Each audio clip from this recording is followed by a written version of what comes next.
Hello, on se retrouve pour un nouveau point lecture et aujourd'hui je vais vous parler du roman À l'ombre des eaux troubles d'Alison Saft aux éditions Bragelonne.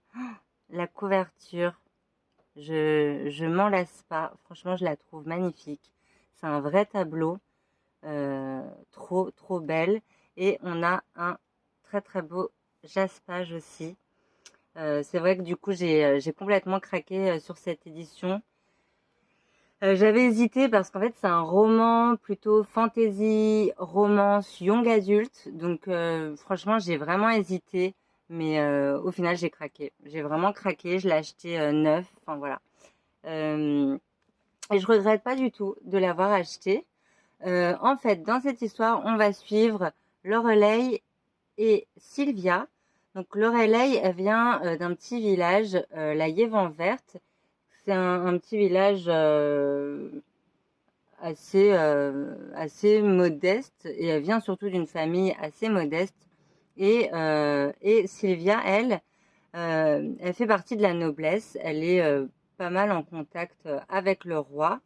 Et il va se passer que elles vont se retrouver toutes les deux à une sorte de conférence en fait, faite par le roi. Et il y a également leur professeur Ziegler qui est leur professeur à toutes les deux, de naturalisme et de folklorisme.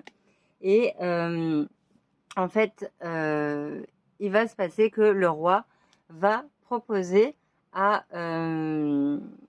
4 autres étudiants, ainsi que leur professeur Ziegler, de partir en expédition pour trouver une source qui s'appelle l'Ursprung.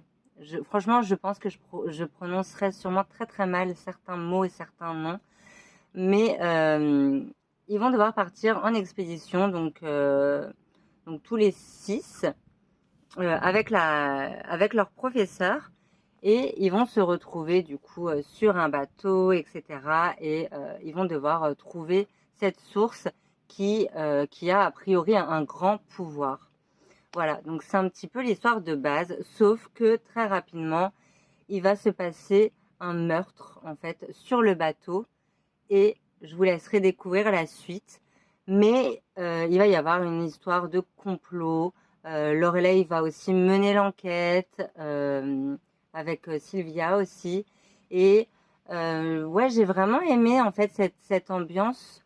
Euh, il y a un côté assez gothique, celtique, que j'ai beaucoup aimé. Et je sais pas pourquoi à chaque fois qu'il y a une histoire de bateau, ou qu'on est dans un bateau, je sais pas pourquoi j'adore à chaque fois. Mais j'ai adoré l'ambiance en fait de ce roman. Il y a un côté assez contemplatif. Euh, on est dans la nature, on découvre la nature, et puis il y a aussi des créatures fantastiques, et des lutins aussi, des sortes de petits lutins très sournois. Et bien sûr, il y a les nix aussi, ces sirènes qui sont dans les eaux troubles justement. Et ouais, j'ai bien aimé tout ce folklore, etc. J'ai trouvé que c'était très sympa. Et ce que j'ai aussi bien aimé, c'est que on se concentre pas tant que ça finalement sur la romance. Donc en tout cas, le côté romance prend vraiment son temps dans l'histoire à se développer, etc. Moi, pour moi, c'était plutôt un côté positif, parce que bah, je suis pas fan en fait de la romance de base, même si là c'est une romance du coup qui est entre deux femmes. Oui, parce que ça j'ai oublié de le dire. En fait, j'ai commencé à faire cette lecture fin juin, donc bah, au moment où il y avait toutes les prides, etc. Et, euh, et parce que j'aime bien faire une lecture inclusive en fait à chaque fois au mois de juin. Et donc c'était censé être ma lecture inclusive du mois de juin, LGBT, etc. Et oula, j'ai failli tomber. Et du coup, bah, je me suis lancée dans ce roman à ce moment-là. Et franchement, je ne saurais pas pourquoi, je saurais pas vous dire pourquoi, mais j'ai mis énormément de temps en fait à lire ce livre, ce qui fait que je vous fais du coup le point lecture que maintenant. Mais, mais en fait, j'ai pris mon temps. J'étais pas, comment dire, j'étais embarquée, mais sans être embarquée en fait dans l'histoire. Disons que c'est pas un roman pour moi, c'est pas un page turner clairement. J'étais pas là à tourner les pages en me disant ouais, je veux savoir la suite, je veux savoir la suite. Non, je prenais mon temps, je le lisais au fur et à mesure, tranquillement, et tellement tranquillement que j'ai mis un mois à le lire.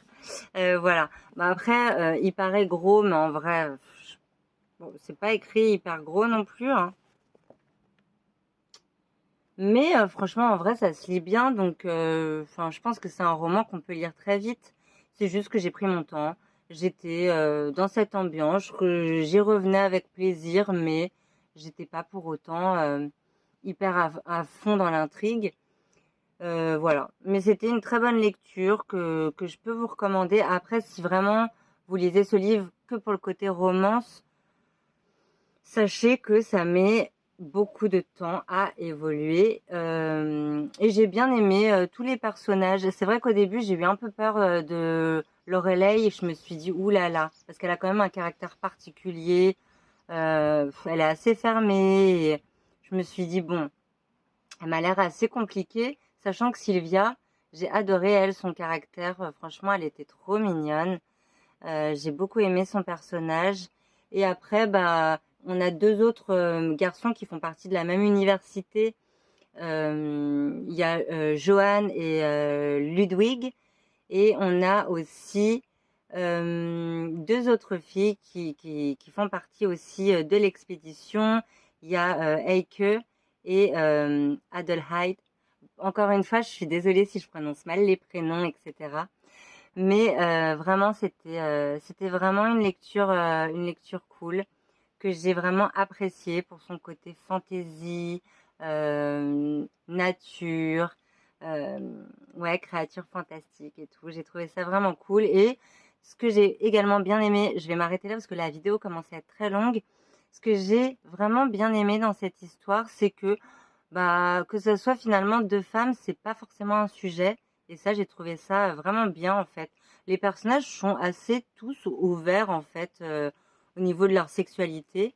Et voilà, enfin, j'ai trouvé ça plutôt bien parce qu'on est quand même avec un sujet de royauté, il y a quand même un roi, etc. Enfin voilà. Et j'ai trouvé ça cool. Voilà, bon, on se retrouve bientôt pour un prochain point lecture. Et en tout cas, bonne lecture à vous. Ciao, ciao!